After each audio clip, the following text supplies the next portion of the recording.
Everyone,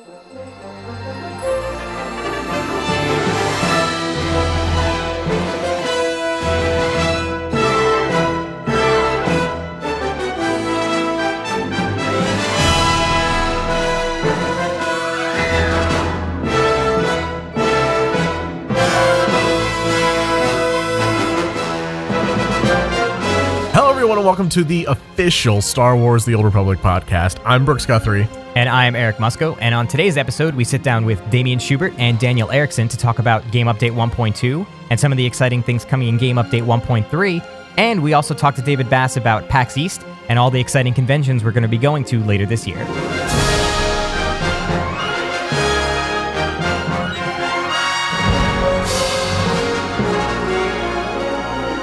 All right, and we are joined today by two awesome gentlemen right here at BioWare Austin. I'm just going to let you guys introduce yourself and what your title is, and if you could tell us a little bit about what you do here at the studio. I'm Damian Schubert. I'm a Dark Warlord of Systems Design. This is Daniel Erickson coming at you as lead designer and dedicated to doing radio voice for the whole interview. Excellent. I'm gonna be really impressed if you pull that off. I will be too. Because I have no radio voice. We often talk about this. I just speak normally, and then Brooks goes into his radio voice, and it's really impressive. And I'm just like, I can talk into a microphone. I was actually told numerous times when I was doing theater in university that I had a great voice for cartoons or radio. And I believe the implication was a face for radio as well. And that remains today. Yep. So, as you know, 1.2 came out a little bit ago. Why don't you guys talk about some of the big changes that came in 1.2, what some of your philosophies were going into making some of those big changes? Well, the cool thing about how we did this particular patch 1.2 is that we really experimented more with letting the teams own the features a lot more and not be as top down, and let, for example, the GUI customization team take that ball and run with it. And I think there you see an excellent example of how that philosophy came to life. They did way more than we expected. They thought of lots of things that weren't in the original design document. I think the quality of that feature really speaks for itself. And, you know, that's a philosophy we really want to sort of spread out through all of the teams in the future so that all of the features are just taken to the hilt and are as good as they possibly can be. One of the things about 1.2, sorry, no, I can't, I probably can't hold that up for 15 minutes.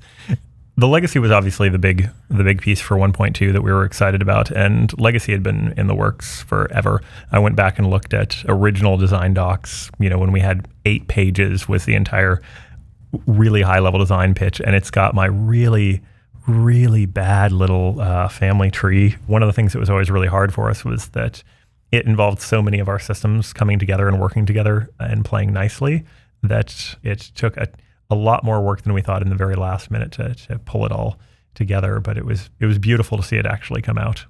So one of the things that you said, Damian, that I think is really interesting is that, you know, in 1.2, you ended up with some maybe additions to features, but maybe not new features, but additions to features that weren't originally planned. Can you give me an example of what that might have looked like? Well, a good example is the guild banks, where we started with a fairly cut and dry implementation of guild banks going into the system. And when we looked at it, for example, we looked at it and realized, hey, you know what?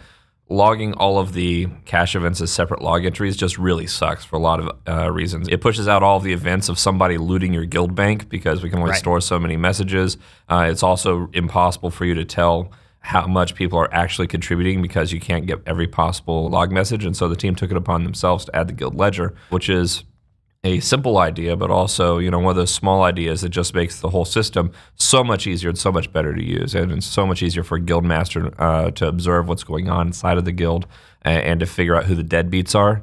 And so, you know, it's little things like that that you see. Good things to know. Yeah. It's little things like that you see throughout the systems that were implemented in 1.2 where they got a lot of love. Yeah, I think the one that I got the whole time was, so we had a Legacy Strike team and they were working really hard on that stuff.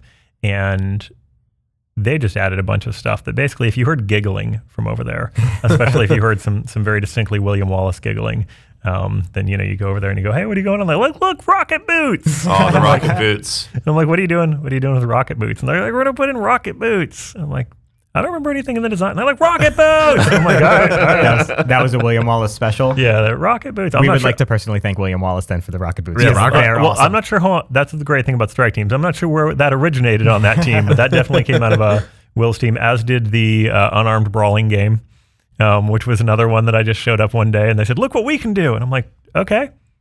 are we doing that? They're like, yeah, all right, we're going to brawl. And once I actually sat down and played with it, I was like, okay, this is pretty fun. And then the role-playing stuff, literally, I'd asked, just go through the whole game and just try to find everything that you can find for emotes that we don't have access to. And yeah, just watching stuff develop there where it's really people's passion going out and saying, hey, this is what I'd like to add to this feature. Design is most fun when people are building stuff that they like and people are building features that they can love and they can put a bit of themselves into. And so we start with design documents that are very high level and have a charter. But again, really what we want to do is most of our team plays the game, most of our team loves the game, and they have ideas of how to make the game better. And to some extent, me and Daniel, our job is to keep them in between the lines. Be sure they don't go completely off reservation. We've had to slap them down. Rocket boots. Damien and I having very different lines. Well, I personally liked the Scooby-Doo Mystery Machine speeder bike, but I know. There will be no Scooby-Doo Mystery Machine speeder bike. So obviously 1.2 is out, and people are enjoying it at this point. We still have a lot of stuff coming up next. One of the things that we pulled from 1.2 was ranked war zones, and expect those to be coming in soon again. Can you guys talk a little bit about that decision and what the process is going to be for getting that back into players? That's pretty easy. I mean, we have very high standards for how good a feature needs to be, and it was clear that this feature in that implementation wasn't good enough to be in a BioWare game, right? And it's important to people because it's how people interact with each other. We wanted to be sure that people weren't doing cheesy things that made other people feel like the system wasn't capturing your rank properly. Mm-hmm. It needed a little more time to cook, and so we pulled the feature and we would do it again. We have a pretty high commitment to making sure that you guys get the best system as possible. Yeah, and one of the things about PTS, the public test servers, that's incredibly important to understand is we put stuff up there because we want fan feedback. We want the players to get in there and play with it, and they did get to play the ranked war zones, and they looked at the way the stuff worked, especially some of the stuff with the queuing system, and they very subtly in a very polite way said, you're dumb. This is dumb. And at that point, deciding that it's more important to have a date, deciding that you're going to put stuff up, tell the community to test it, and then ignore their feedback and push it out anyway. It's just not doing good service. All it lets you do is check a box and say, hey, we have this feature, but it's not something we can be proud of. Yeah. So ranked war zones are coming back, and they're coming back soon, and they're coming back in a design that's been vetted and tested and that we feel really good about. One of the things about systems like ranked war zones, there is a certain category of systems that are really hard for us to test internally, and we can test the mechanics of how they work. But we really need to get them in front of a lot of people playing naturally to be able to see whether or not they're actually good, fair, balanced, all that stuff. All of the operations testing, we can sort of test how good an operation is internally, but it's not until people get in with their real characters and whatnot that we get genuine feedback in terms of. Well, a lot of that testing, a lot of that playing naturally is playing in ways that there's no way to predict because you've got some crazy idea of what you're going to try to accomplish, right? It's very hard to put a tester in front of something and say, try to really cheat. Well, what do you cheat how? I don't know. Be creative and just try to break all of this. Especially when a system like Ranked War Zones requires dozens or hundreds of people to test, and an operation takes 8 or 16 people in order to do one iteration of a fight. I mean, really, the PTS is there and is where we get most of our valuable qualitative feedback about systems like that. And it's really valuable for us to get people onto that server so we can get that feedback. Right. Our primary job when you're talking about really big systems like that is to make sure that it gets to PTS without bugs. Yeah. Right. So it gets in there without big obvious things that are breaking in there, that it's working as designed. But now we actually have to vet the design. One of those things that I know sometimes designers don't like to admit is... We're full of it about half the time. I was going to say it's a very iterative process. There's a lot of the times... We can see where those lines are drawn right now. Yeah, that's a nice way of saying it. There's a lot of times that you've got a great theory, especially if you're trying to do anything new. If you're trying to do anything that is not exactly pulled from somewhere else, then you're just doing guesswork until humans take a look at what you've built and say, you have developed something well, or I think if you look at the long view of this project over the entire time we developed it, I think that there are certainly some things in the background of the history of this project that people would be astonished that we tried to get in, and we looked at it and we said, yeah, that's not going to fly. There are a lot of ideas that are good in your head or are good on paper. Then you put it in, it's like, oh wait, this is too simple. This is too complicated. This is not a right fit for the other systems in the game. it actually happens an awful lot. And one of the things that we've tried to focus on doing is try to get the systems to a point where we can iterate on as fast as possible. Speaking of systems that we're going to be able to iterate on, why don't we talk a little bit about 1.3? 1.3 is our next content patch that's coming out. Why don't you guys talk a little bit about what players can expect to see in 1.3? 1.3 is, well, it's the Group Finder patch. That's not the official name. But really, that is our top priority. We have some other features that we're going to go put inside of it. But really, this is all about us getting a group finder to you guys as fast as humanly possible. Like, I'm super excited about a group finder because that's one of the biggest things that I've run into in lower game is finding groups and actually being able to run those flashpoints that I get.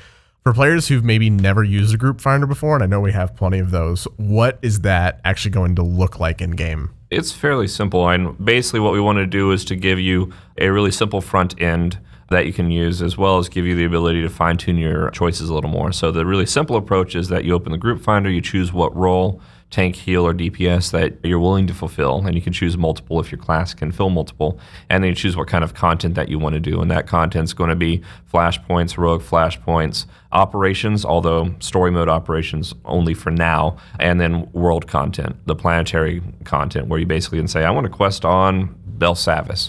Then if you hit select from there, then it will try to find people who want to do that stuff. Now, if there's a particular dungeon or a particular planet that you want to do, by default what it does is it puts you in the level appropriate flashpoints for you. If you really want to do the quest in the Mandalorian Raiders flashpoint, for example, you can go and unselect everything else and just say, hey, I just want to sign up for that. And the group finder will try to find other people who are looking for that content as well. So that's a great way for you to target certain quests that you want to accomplish. We felt that was important in our game because of where the game is right now, where people are trying to clear out their quest logs and accomplish certain goals in certain places. However, if you play the random game, especially for flashpoints and heroic flashpoints, and you just set yourself purely random, then yeah, we also throw a cookie at you. We're going to give you, I forget what the itemization guys ended up offering, but you're going to want to try to do a random dungeon a day, I believe. The patch is also mostly going to be a features patch. It's going to have a slightly shorter development time than the last patch, and it's going to be content light, but it's going to have a heavy focus on a couple of key features that we felt were really important to getting to you guys. You're also getting the next part of Legacy, which we had a little in-game advert going for that beforehand, which are your character perks, that's all about the uniqueness of your character, how you want to play each individual character. Hey, you know what? I want to actually get my speeder early. I want to get more XP from PvP. I want to really sort of shape how I'm going to play this guy. I've already played another character. Maybe I want to see different content, but I want to be able to just mostly do that content and still get my character up at the same rate, which brings a lot of exciting stuff. And although Legacy will keep going after that and we'll continue to expand it, those are really the two biggest thematic concepts that then will be there for the players. And then we have two key itemization features that are coming to you guys that I think will be really good for the in-game players in particular. The first is augment tables. What this is going to allow you to do is to allow you to add an augment slot, which is the slot that crafters get for free whenever they get a critical hit crafting an item. Allow you to use item modification table anywhere in the game to add an augment slot to any piece of wearable gear, armor, and get that augment slot. So that will pretty much allow all of our gear at the end game to be equivalent to each other, which will solve a lot of the atomization problems that we've had in the past. The other thing that personally I'm excited about is adaptive gear. Adaptive gear is the ability for some gear, in particular social gear, to morph its armor rating based on the skill of the wearer. The short form is that, yes, you can now tank in a bikini.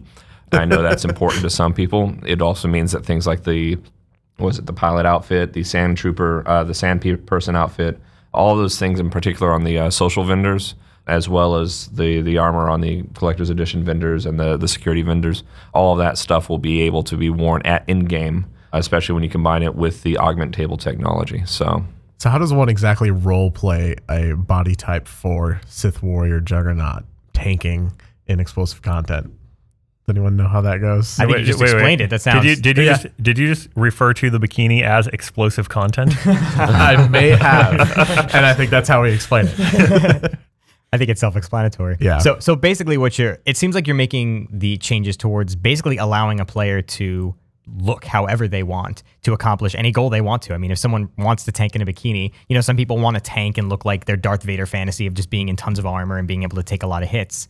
Whereas other people, for some reason, want to tank in a bikini. Well, And a lot of it is about giving people goals, and a lot of those goals tend to be being able to make yourself an individual, being able to do something that's a little above and beyond. So it's never going to be as easy as it is to just go get your end game gear, because you're still going to need your mods. You're still going to have to do that stuff, right? But if you want to take the extra step to say, hey, I'm not just going to be the guy who got this stuff. I'm going to be the guy who is going to go in and show off in the raid, or I'm going to go be the guy who's going to go in and punk you in the war zone wearing this ridiculous outfit. There's definitely a player base that's a great goal to set up for. I mean, it's always been a goal of the itemization team that the mod system would eventually become the ability for you to preserve and keep whatever appearance you wanted, really. And these two pieces of technology are really the two largest remaining steps that we needed to get to that place. I think there are still a couple more things they want to do, but I think with this piece of technology, they're pretty much almost there. So if you're that guy who has an entire bank bay filled with orange gear like me, this 1.3 is made for you. Correct. Awesome. Well, do you guys have anything else to add before we wrap it up? Not yet. I mean, 1.4 is shaping up to be quite an impressive patch as well. I can't wait to talk about it, but that's not this particular podcast. So No, I would say that had a ton of fun playing with all of you as Rakghouls, and can't wait for more of that. That was a really, really awesome event for sure. Damien, Daniel, thanks for joining us on today's podcast. Thank you. And we're going to take a quick break, and then we'll be back to talk with David Bass about Star Wars: The Old Republic's presence at PAX East.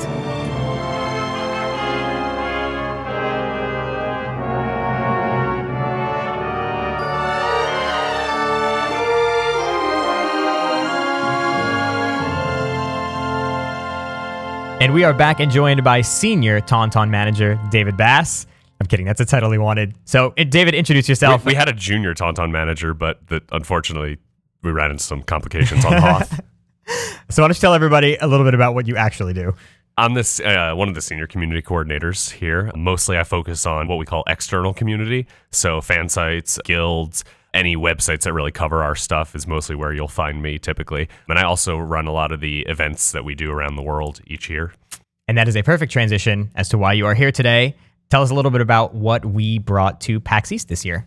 PAX East was actually a lot of fun. This was our first show post-launch. What was our last show? New York Comic Con last year, right? So it's been a long time since we did a show. This was our first convention since we launched. And there's a big difference between a launched event at a convention versus a pre-launch event. I think you both were at PAX East last year before you worked for us, right? That's correct. PAX East last year was absolute Nuts. insanity. That was what, 9-hour lines to play the game? yeah, 8-hour last year? lines within the first 30 seconds of the show Exactly. opening. Yeah, it was We crazy. were showing off Terrell 5, so we had like a long 40-minute demo with a tutorial before that and everything.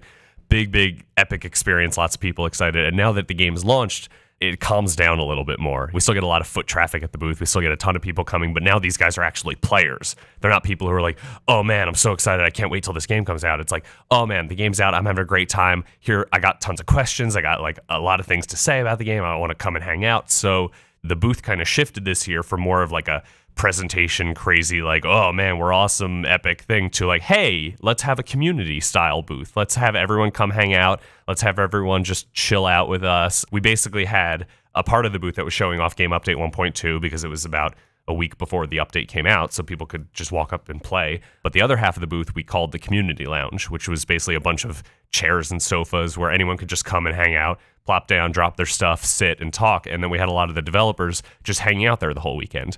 So at any one point, you could just come on the booth and Damien Schubert would be sitting there and you could just go talk to him. Or Cameron, one of our combat designers, people would just approach him and be like, yo, why you nerfed my class?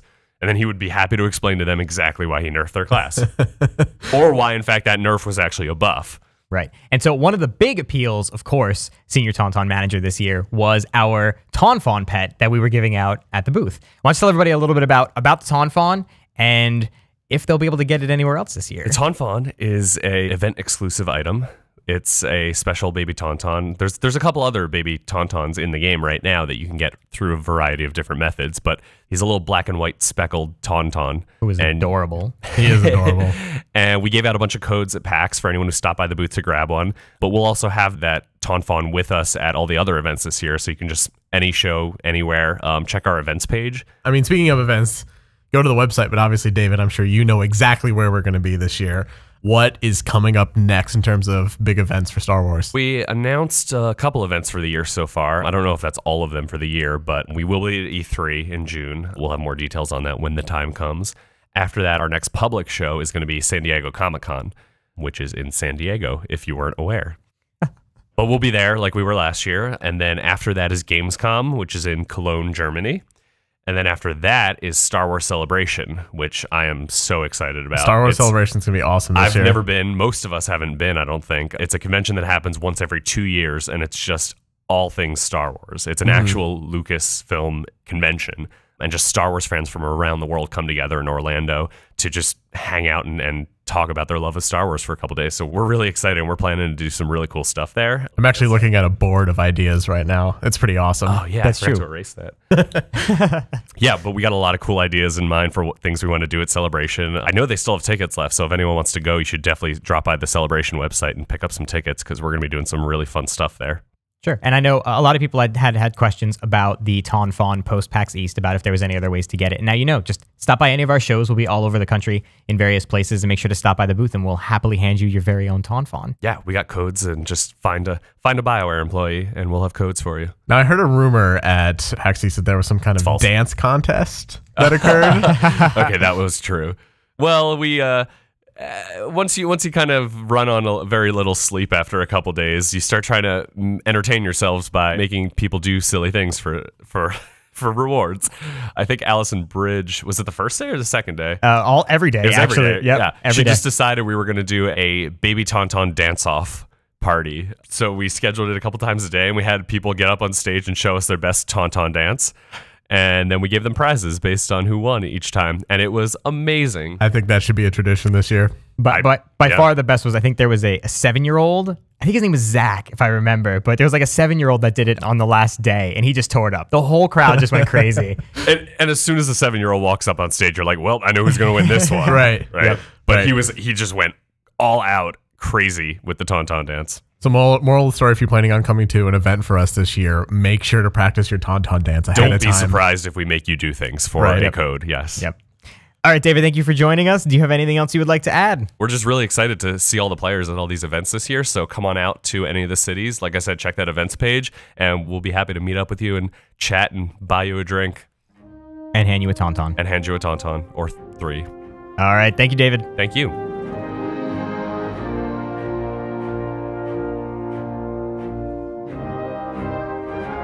All right, so big thanks to Damien, Daniel, and David for taking time out of their workday to join us. I'm really excited about what's coming up next in the game. And one thing that Daniel mentioned very quickly that we didn't spend a lot of time on was the Rackle event. Yeah, the Rackle event was just an absolute giant pile of fun. What did That you was love so most? What did you love most about the event? My favorite thing was just seeing disease spread. And I know that's like really dark and gloomy to say, but it was so cool to just be like in a war zone, be an Alderaan or whatever, and everyone's duking it out in the middle. Someone dies, and then just like the plague explodes everywhere and coats everyone. Yeah, it was pretty amusing. I loved when I was doing the scavenger hunt quest to work on getting the little red Rakghoul, and it was just me and 3 of my friends, and I'm on a PvP server, and it was amusing just seeing 4 level 50s roaming around on Tatooine, and all of a sudden we Yeah. would come across a level 20, and I'm like, their name's in red. I have to hit them. But it was just, I really, really enjoyed the world PvP that kind of just spawned from the event. And I spent a lot of time on Tatooine during the event. It was a lot of fun. Yeah. I mean, who doesn't love a little Crimson Rackling? Like, that's the most adorable thing. It was strangely adorable. I mean, you wouldn't think that a little tiny Rakghoul would be a cute pet, but man, that thing is cute. You would think so, and completely unique. So yeah, I think that's going to be it for episode 1, and I really enjoyed this first episode. If you missed our pilot episode, you can go back and listen to that. We talked to Cameron and Austin from the combat team about combat things, naturally. Musco, why don't you tell everyone how they can get the show? All right, so as you probably know, you're listening to the show right now on StarWarsTheOldRepublic.com, so you can listen to it there. Just like our pilot episode, we will have this available on YouTube as well, so make sure you subscribe to our channel. Unfortunately, it's taking a little bit longer than we expected, so we don't have the RSS available yet for this episode, so you won't be able to get it on iTunes quite yet, but we hope to have that very, very soon, along with our own podcast page right here on StarWarsTheOldRepublic.com. So make sure, as always, to stay tuned to the website for updates. And as always, you can follow us on Facebook and Twitter, and you can find us through all of those, and we'll give you announcements there when our next podcast is available as well. Yeah, and feel free to give us feedback. You know, I really enjoyed reading through the thread last time, and obviously the biggest thing was RSS feed for the show, and it's coming. But until next time. Yep, and fun fact for the episode, Brooks. Everyone who was on this show, aside from you and I, their name starts with D. Wow, how about that? I feel like next episode we should get Dallas Dickinson on here or something else just to continue that trend. Yes, all the Ds. Or maybe we should move to E next time so we continue along in the alphabet, and then I'll win. You'll win. Yeah, we skipped B, unfortunately. Yeah, we're screwed there. All right, guys, thanks for joining us. May the force be with you.